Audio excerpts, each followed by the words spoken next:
Eu sou Daniela Gentil e vou guiar vocês numa jornada bem nostálgica hoje. Bom, quando o assunto é videoclipes, é impossível não falar sobre o legado da MTV. E eu estou aqui para falar sobre isso. Nosso convidado, o Zico Góes.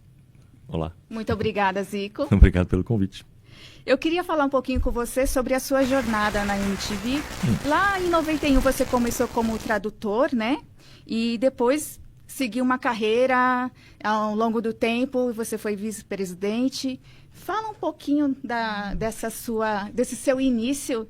Se apresenta aqui um pouquinho pra gente. Ok. Obrigado, Dani.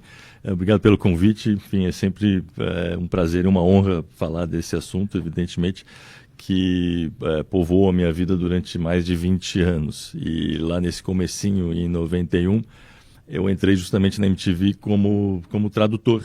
Estavam precisando de alguém e fazia um freela na MTV. E aí fui ficando, enfim, escrevendo programa, ajudando na produção e tal, até que, enfim, fiquei anos lá, né? Então, para mim era um desafio, porque naquela época dos anos 90, era o comecinho da televisão paga no Brasil, embora a MTV fosse uma televisão aberta, ela era uma televisão segmentada, coisa que não havia antes. Né? Mas quando você entrou, você imaginava assim que você ia chegar tão além, que você ia avançar tanto ali? Como que foi? Não, eu era muito jovem para pensar essas coisas. Eu já tinha um sonho de trabalhar na MTV, porque eu já conhecia a MTV lá dos Estados Unidos e já tinha na Europa também, então já tinha algum contato com a MTV. E boa parte da galera da minha geração queria trabalhar na MTV. Eu fiz teste para ser apresentador da MTV. E aí? Antes de 90, não passei. Não passou? Não. Por que será? Não sei. Enfim, não gostaram da minha cara. Mas era um teste que foi feito, várias pessoas se inscreveram. Isso era feito num lugar que chamava-se Aeroanta, que era uma casa de espetáculo, de shows e de música, na época aqui em São Paulo, em Pinheiros. E você era entrevistado pelos chefes da MTV na época. Eu não passei da primeira rodada e me mandaram embora. E aí mas aí um ano depois eu entrei lá como tradutor. Eu acho que você deve ter ficado muito nervoso ali no teste, por isso que você não passou. Esse negócio de teste deixa as pessoas nervosas, né? Pelo amor de Deus, viu? Enfim. Zico, me fala uma coisa. Você escreveu um livro que tem assim um título um pouco polêmico, que foi numa situação, acho que um pouco embaraçosa. Caetano Veloso ficou bem bravo, hein? Caetano Veloso, na verdade, fez um favor para a MTV naquele dia, pela seguinte razão. Enfim, o nome do título do meu livro é justamente a frase que Caetano proferiu bravo. MTV, bota essa porra pra funcionar. Ele batia na cara assim, vergonha na cara, bota essa porra pra funcionar. E porque num VMB, nessa época, apresentado pelo Selton Mello, houve um problema de áudio. E justamente no show do Caetano e David Byrne. E aí ele ficou puto e brigou com a MTV ao vivo, porque ele achava que a MTV estava boicotando ele, enfim, ele estava meio paranoico naquela época. E aí, enfim, é um problema de áudio que nunca tinha acontecido na MTV. A MTV era muito excelente nisso. Depois a gente descobriu que o problema foi causado pela própria equipe lá, dos roadies do Caetano. Então, a MTV fez as pazes ali com o Caetano, então, né? É ele que fez as pazes com a gente. Enfim, porque a gente não tinha feito nada. Ele deu uma bronca federal, mas acabou que a gente desse de limão, a gente fez uma caipirinha, porque a gente usou esse mote, MTV bota essa porra para funcionar, ao longo dos anos todos depois. Legal. Zico, fala pra gente, qual foi a influência que a MTV causou na produção de videoclipes e no consumo de música da época? Essa influência das produções, de projetos musicais. Você acha que isso ainda se faz presente hoje? Naturalmente, a gente só percebia isso depois, saindo da MTV. Mas a gente tem uma ideia que justamente por ser um canal pioneiro, um canal focado em música, um canal focado no jovem, tinha um poder de influenciar. Não se usava essa palavra de influência na época, nada disso, mas a gente sabia que a gente tinha esse poder de influenciar o jovem às suas escolhas estéticas, musicais e tal. e também influenciar os produtores audiovisuais, né? Aqueles que faziam videoclipe, e era uma influência, digamos, de mão dupla, né? Enfim, os diretores de videoclipe, criadores de videoclipe influenciavam também a MTV a fazer a sua própria linguagem. Então era uma simbiose. Era uma troca, né? Era uma troca, porque quem fazia os videoclipes não era a MTV, eram os diretores, as gravadoras contratavam e tudo mais. Diretores de cinema, diretores de publicidade e tal. Então, a MTV acabou dando oportunidade para Exatamente. esses profissionais também, Exatamente, né? porque eles viam no videoclipe um momento para experimentar, coisa que eles não podiam fazer na publicidade, nem no cinema. O videoclipe era uma coisa livre, que ninguém fazia muito, então você podia experimentar a linguagem. E eu acho que isso talvez tenha sido a coisa mais importante da MTV, que era vamos experimentar coisas novas. E eu acho que a partir daí você influencia as pessoas a fazer coisas diferentes, fazer coisas novas, não copiar ninguém, arriscar fazer coisas diferentes e tudo. Então, essa era a principal característica da MTV, né? Totalmente, eu acho que é isso. Entendi. E conta um pouco pra gente como que foi no início, né, a parte da produção dos videoclipes na MTV Brasil.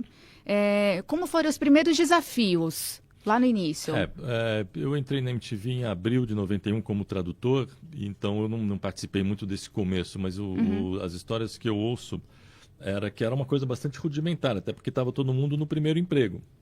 Pelo menos o pessoal da produção e da criação. Os estagiários participavam bastante, então. O estagiário nem chamava de estagiário. O cara entrou, já tinha que botar a mão na massa. Então, era um desafio fazer algo que nunca ninguém tinha feito, né?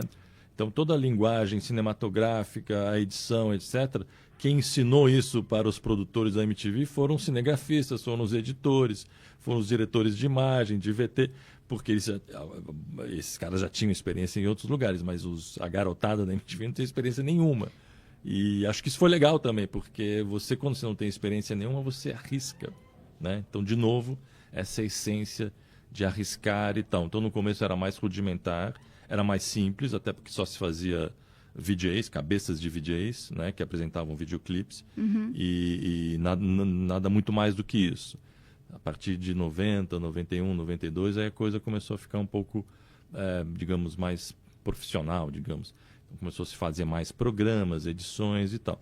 Então, no começo era muito simples, uma rádio colorida, como se falava na época. E vocês experimentavam muito a criatividade ali, né? De quem já estava ali, né? Era um tiro no escuro, mas que acabava dando certo. Então, Dani, imagina uma garotada de 20 e poucos anos, né?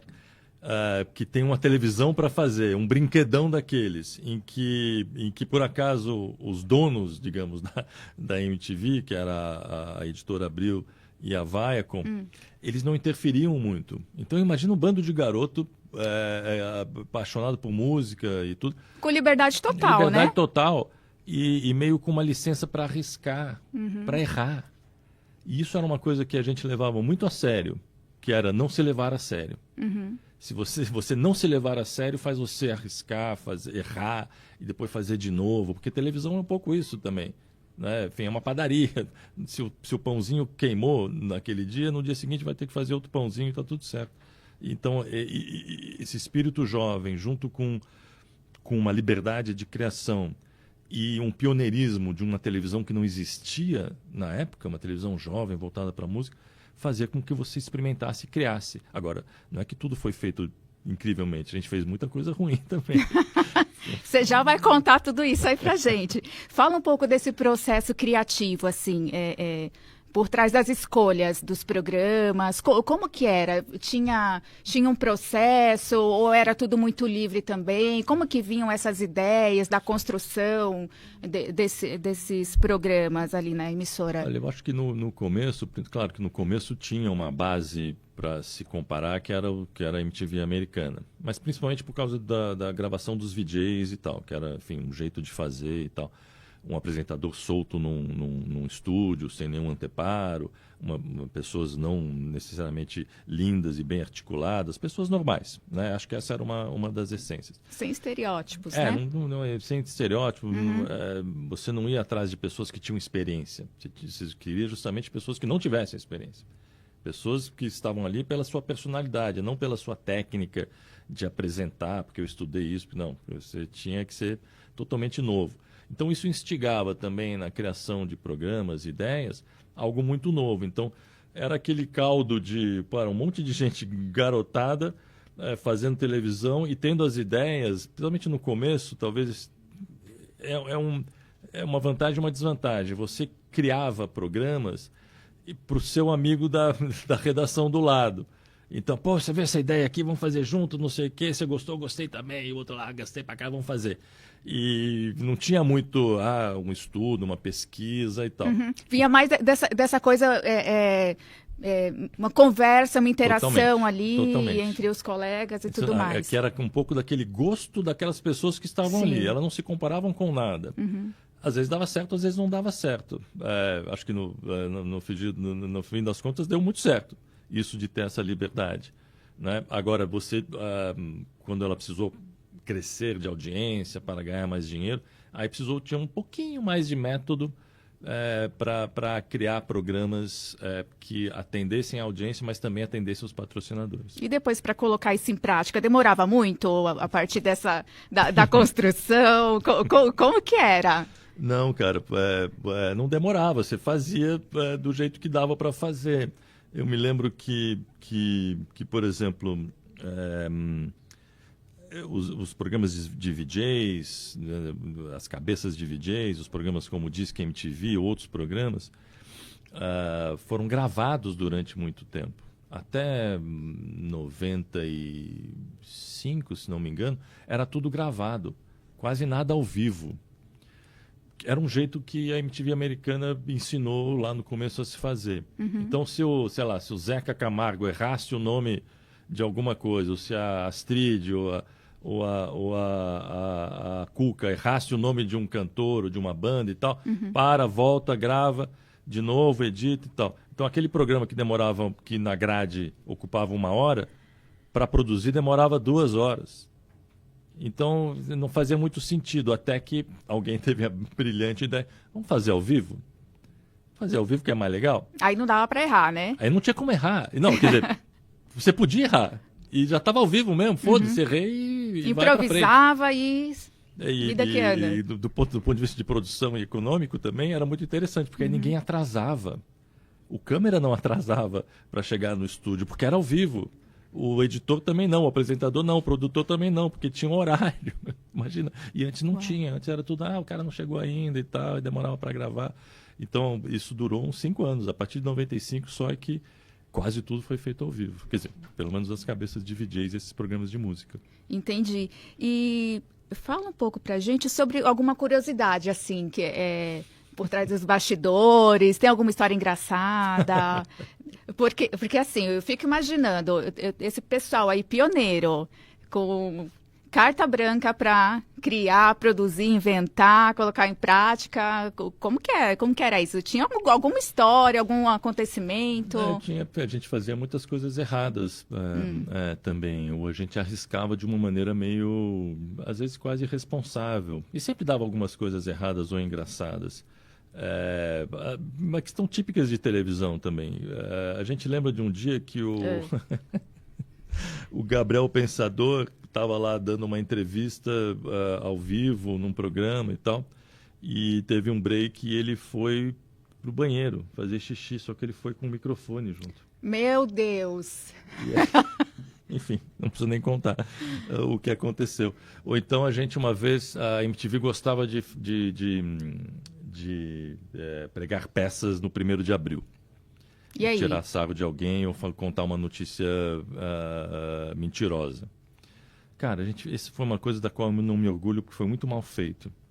Era o programa do Zeca Camargo, MTV no ar, entrevistas. E já naquela época, aquele artista Prince, ele já não mostrava a cara dele, era bem maluco. Depois ele começou a não usar o nome, e ele usava uma espécie de uma malha, assim, tipo uma meia? Não, era quase uma coisa de metal, sabe assim, uma coisa que escondia a cara dele, né? Então você não sabia que era ele.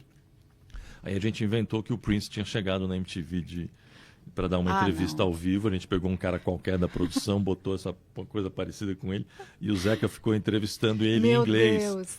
E a gente aí? e o cara não sabia falar inglês. A gente ensinou ele algumas palavras, yes, no e tal.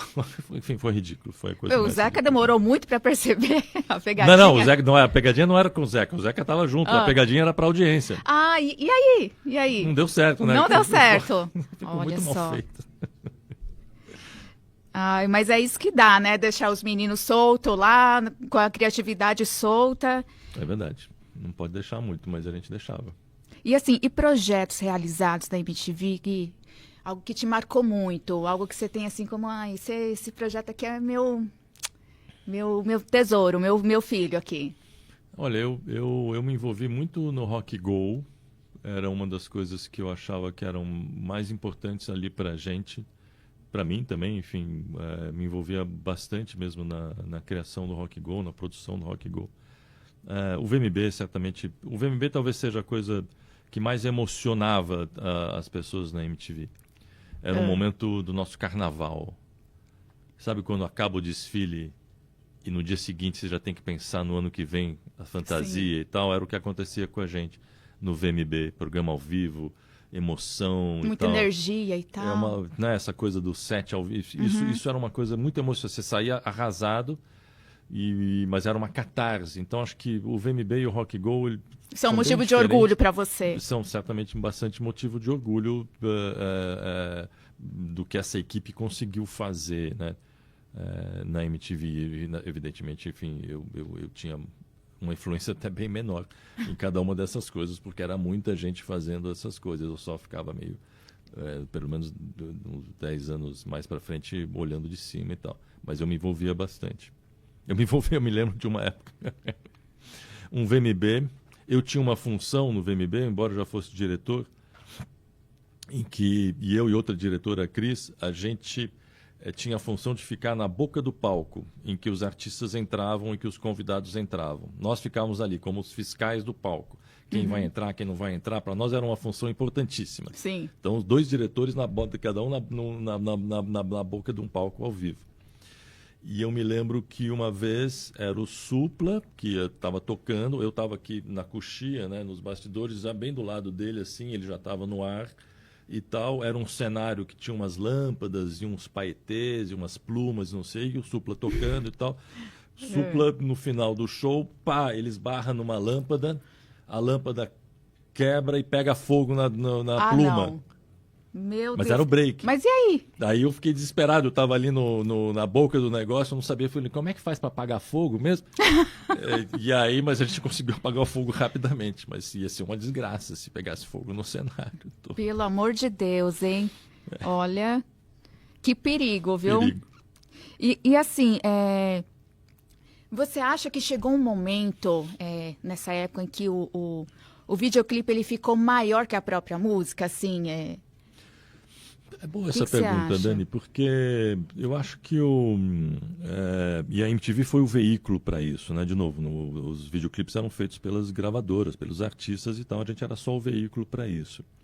E eu acho que o produto videoclipe, ele fez uma coisa que aproximou os fãs daquelas bandas dos seus ídolos. Então você ter a imagem ainda é mais forte do que só o som. Né? Então, Transmite a emoção, tudo, a conta emoção, a você vê a história. cara do seu cara, você vê o cara, enfim, dançando, tocando, ou atuando às vezes num videoclipe. Então acho que uma das sei lá, características do videoclipe é que ele fazia a pessoa se aproximar mesmo daquele cantor e muitas vezes daquela música que eventualmente ele nem conhecia, ficava conhecendo pelo videoclipe. Então ele era um veículo de promoção de uma música, de um artista, mas principalmente de uma aproximação da audiência, de uma identificação da audiência enfim, de quem gosta de música, do fã da música, daquele artista, né? Então acho que era um veículo hoje naquela época e hoje, para aproximar as pessoas. Então, se ele ficou mais importante que a própria música, eu acho que não. Até porque não haveria videoclipe se não houvesse música. Né? E tinha muitas músicas que não tinham videoclipe. Né? Nos sinais da MTV, a gente mesmo começou a brincar de fazer essa aqui não tem clipe. E a gente brincava só de uma arte gráfica, assim, só para que aquela música fosse ouvida na televisão, mas não era um videoclipe com atores nem nada disso, era só enfim, um design gráfico engraçado, era justamente essa marca. Esse não tem clipe. Então acho que não, acho que a música ela tá bem acima do videoclipe, enfim, isso não tenho dúvida. Legal. E assim, na sua visão, por que a MTV decidiu reduzir o foco em videoclipe e investir na criação de programas? Essa é ótima pergunta também. São várias respostas que eu acho que dá para dar. A primeira coisa é que videoclipe não dava audiência. A MTV começou a precisar ter audiência para poder ter dinheiro, né? Então, por incrível que pareça, a música ou o videoclipe na televisão não atraem muita audiência, pelo menos uma audiência consistente, né?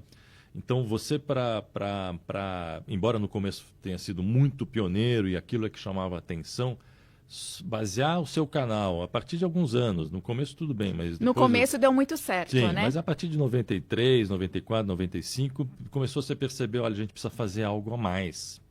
Documentários, shows ao vivo, acústico e tal, e programas. A gente já tem uma audiência jovem que gosta da gente por causa da música e do videoclipe, mas a gente quer fazer televisão além do que. Então, como o videoclipe não era feito pela gente, a gente só fazia os VJs, né, as cabeças de VJs e as vinhetas gráficas, as chamadas, os promos, aquela garotada queria fazer programa. Né? Queria meter a mão na massa e fazer programa, fazer documentário, fazer programa de auditório, fazer programa de namoro, de comédia, programa de futebol, de culinária, tudo. Né? Então, acho que essa é uma das razões para isso. Ou seja, você diminuindo a sua dependência do videoclipe, você não deixa de ser musical, porque eu falava isso aqui não é isso aqui é a MTV, é Music Television, não é Videoclip Television.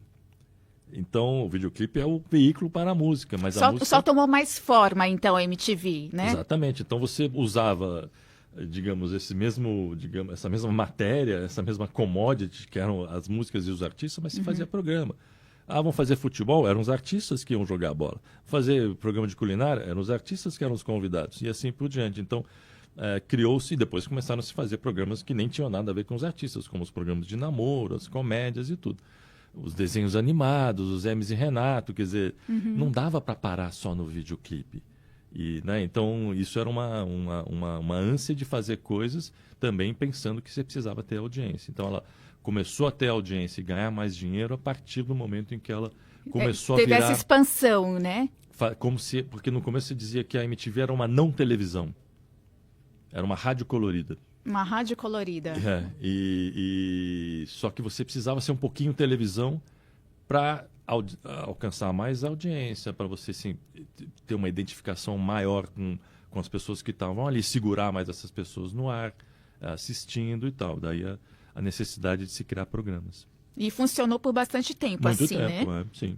Funcionou. E você acha que esse declínio assim da MTV poderia ter sido evitado se de repente ela se integrasse mais ao digital, como tem sido hoje? A MTV gringa tentou, quando começou a ver, somente com a chegada do YouTube a partir de 2005, que ela até lançou um negócio chamado MTV Overdrive, que era como se fosse a MTV no digital.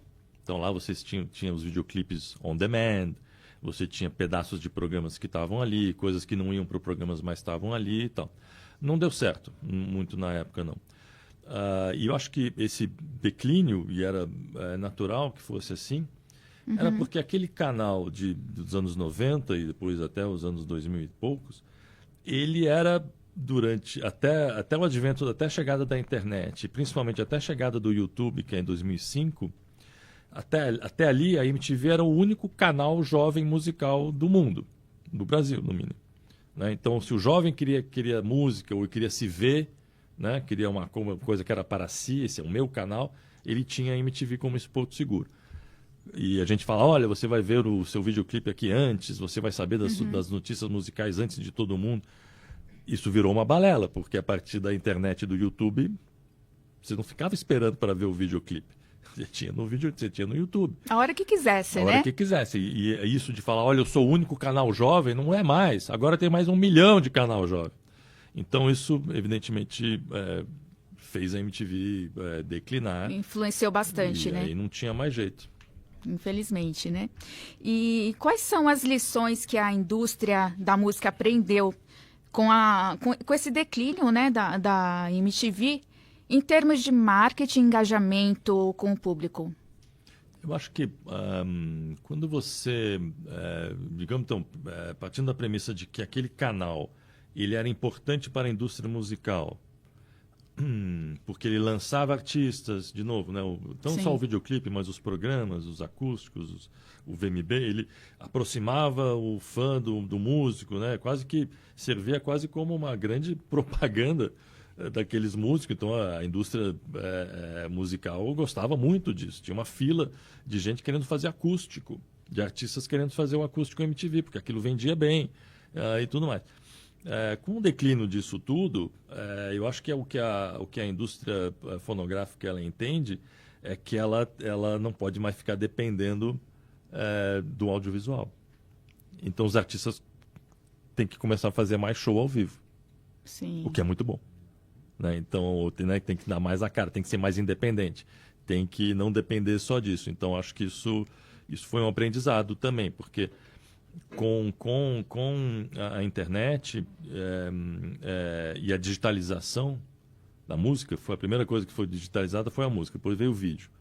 Você, de novo, a mesma coisa que eu falei do videoclipe, você não precisava comprar um CD, né, para ouvir música, você tinha lá na internet, tudo você ali tinha no na seu mão, MP3, né? Uhum. você tinha na mão, você nem pagava mais por isso. Hoje em dia tem aí, Né? Você o tem no da Spotify, vida. você não precisa ir eu vou comprar um disco. Não, você Sim. tem tudo aqui. E é por isso que os caras tiveram que mudar o modelo deles.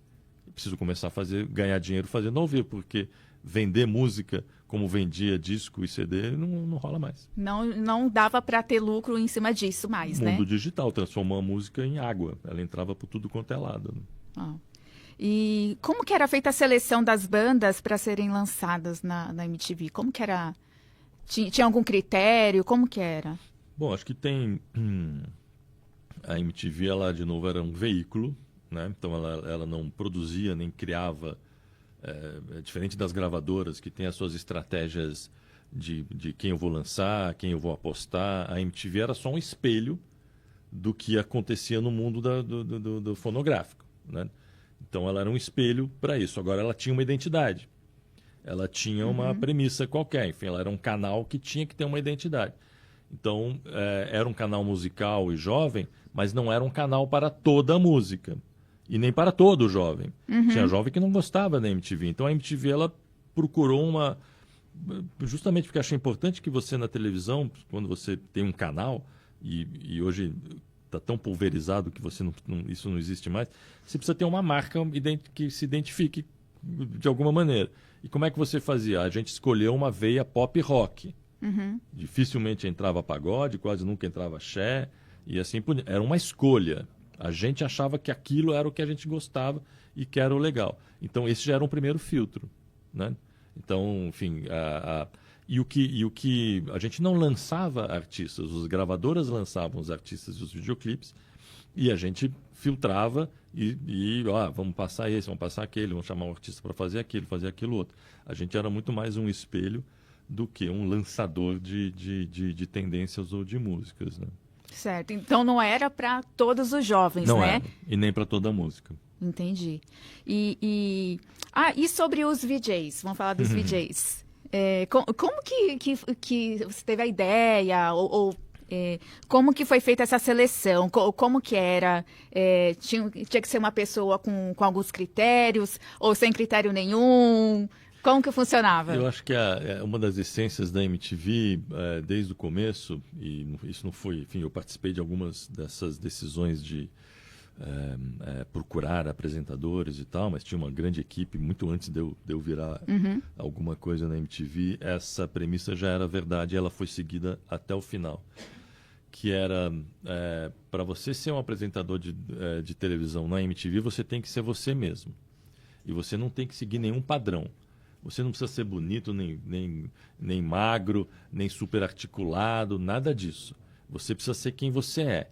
E você escolhia essas pessoas justamente pela personalidade dela, né? Enfim, um cara como o Thunderbird, o Luiz Thunderbird, ele é um cara feio. Thunder, desculpe, você sabe disso.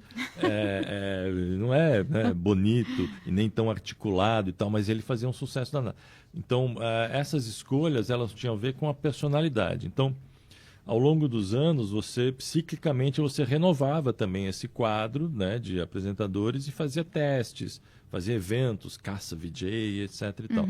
E nesses testes, principalmente esses testes mais internos, em que as pessoas se inscreviam, se a pessoa viesse muito preparada, olha, eu fiz 6 meses de aula de teatro, fiz 6 meses de aula de não sei o quê, eu apresento corretamente, falo todas as palavras, mandava embora.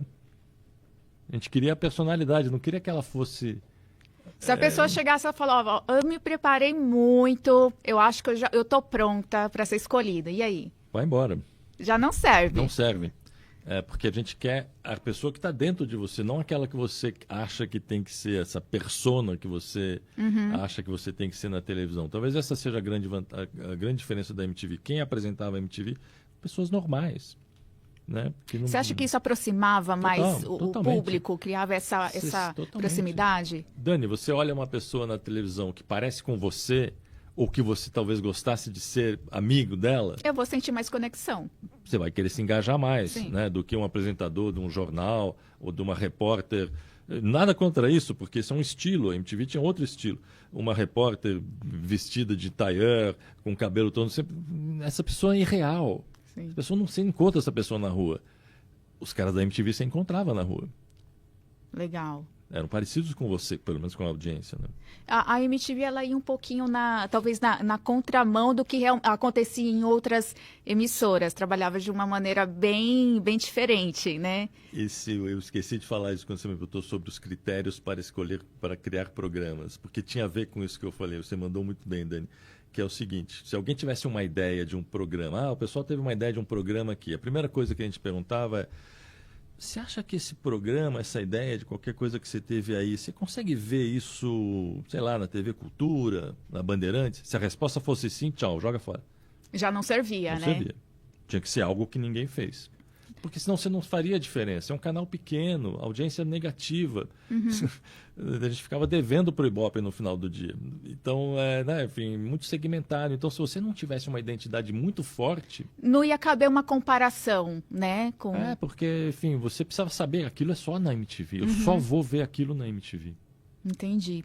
E sobre o programa Disque MTV, vamos lá. Foi um programa que teve destaque por seu formato inovador, certo? Os telespectadores, eles sentiam essa proximidade com o apresentador e ficou uns 16 anos no ar. Eu queria entender como que um programa fica 16 anos no ar e sucesso. Como que foi a história do Disque MTV fenômeno. E a vida dele ali até o final? O Disque MTV é o programa mais longevo da MTV, era o programa que falava de videoclipe e esse dava audiência.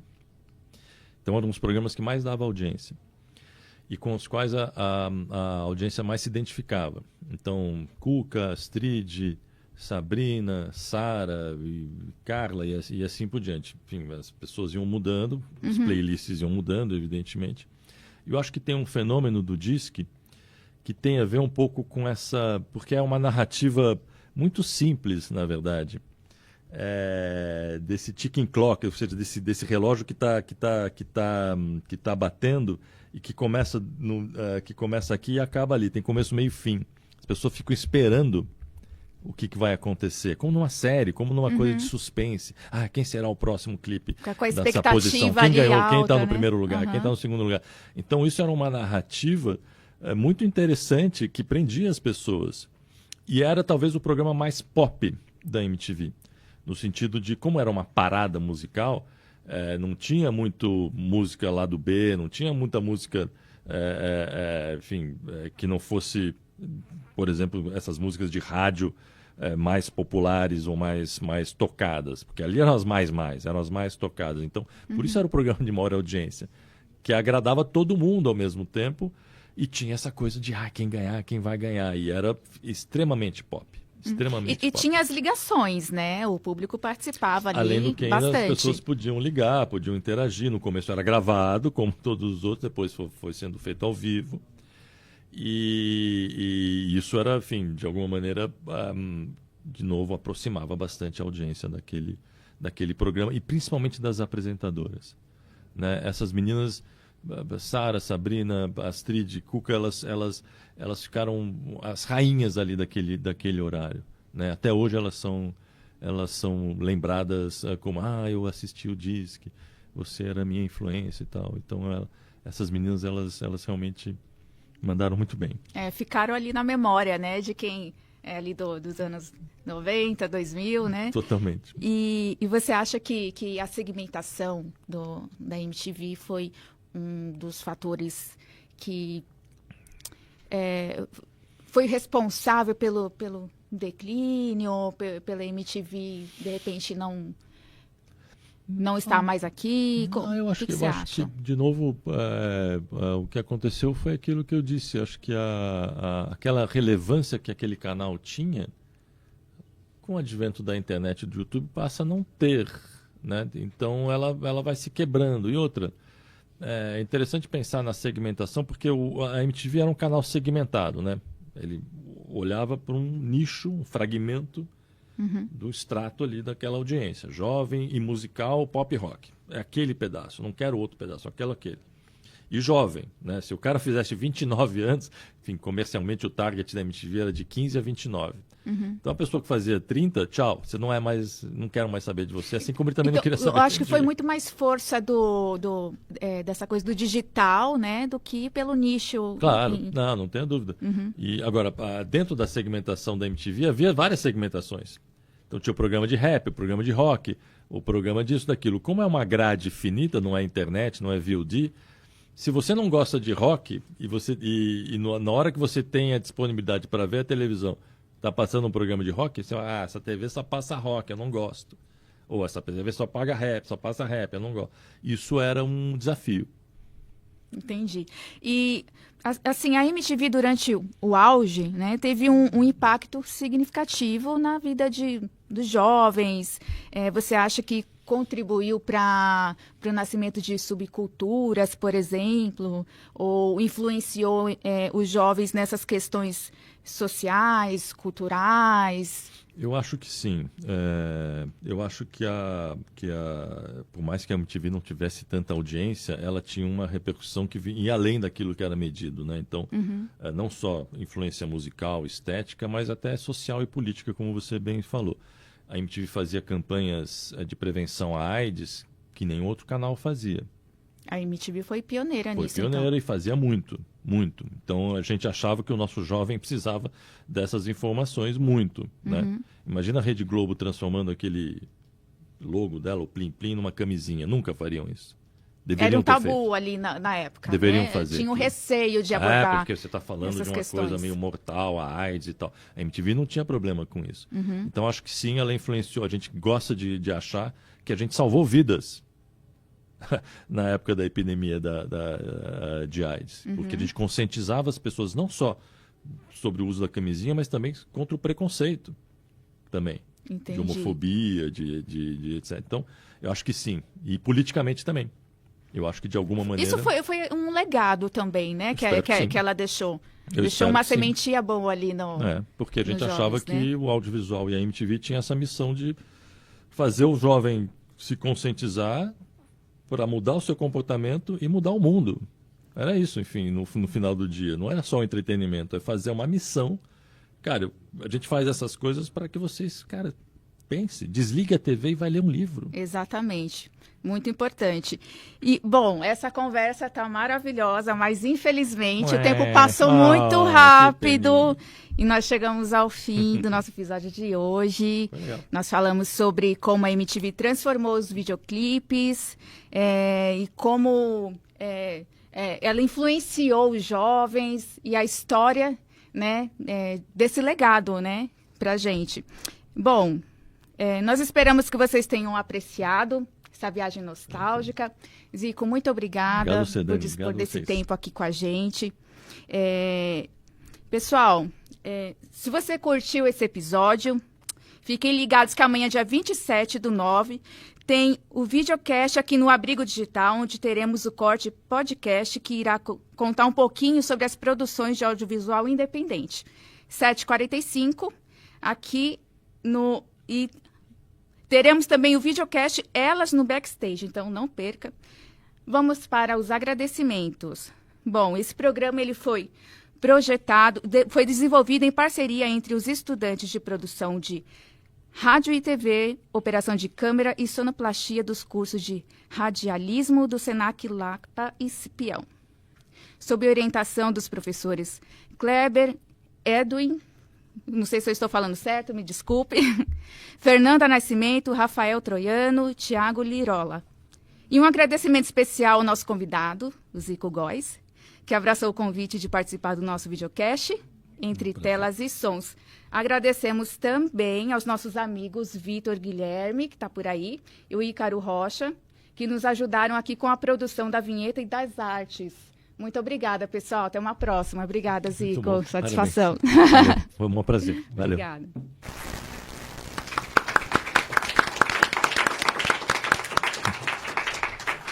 Muito bem, Dani. Você viu? Muito bem. Parabéns. Obrigada.